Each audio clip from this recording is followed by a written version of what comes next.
भोलेबाबांबद्दल एका नवऱ्याने अजब खुलासा केला आहे आणि त्यामुळे लोक अचंबित झाले आहेत। तो म्हणाला की भोलेबाबा देव आहेत, त्यांनी माझ्या बायकोला। काय आहे नेमकं प्रकरण ते जाणून घेण्यापूर्वी चॅनलला सबस्क्राईब करायला विसरू नका। सूरज पाल उर्फ नारायण साकार हरी उर्फ भोलेबाबा यांचे भक्त दीपक यादव यांनी अजब दावा केला आहे।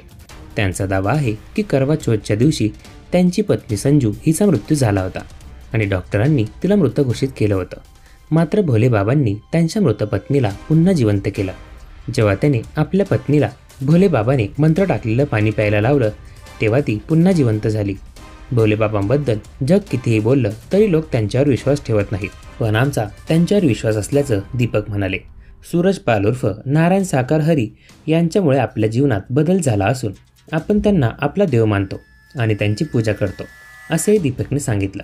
कोरोनाच्या काळात भोलेबाबा यांचा दरबार झाला नाही आणि बाबांनी दर्शनही दिले नाही, पण जेव्हा कोरोनाचा प्रभाव संपला तेव्हा राजस्थानच्या दौसा येथील दरबाराची माहिती मिळताच हे जोडपं तिथे पोहोचलं। दर्शनानंतर त्यांची पत्नी संजूची तब्येत बिघडली आणि त्यानंतर संजूने तिच्यासोबत बसलेल्या इतर महिलांना आपल्याला बरं वाटत नसल्याचं सांगितलं। त्या महिलांनी संजूला बाहेर आणेपर्यंत संजू बेशुद्ध झाली।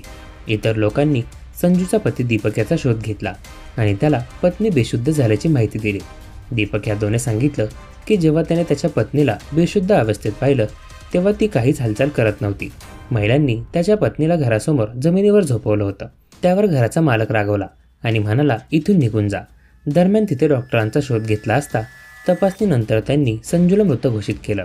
त्यानंतर भोलेबाबाचा मंत्र टाकून दीपकने पत्नीला पाणी प्यायला दिलं आणि त्यानंतर तिच्या शरीरात हालचाल झाली आणि पत्नी जिवंत झाली, असा दावा त्याने केला आहे।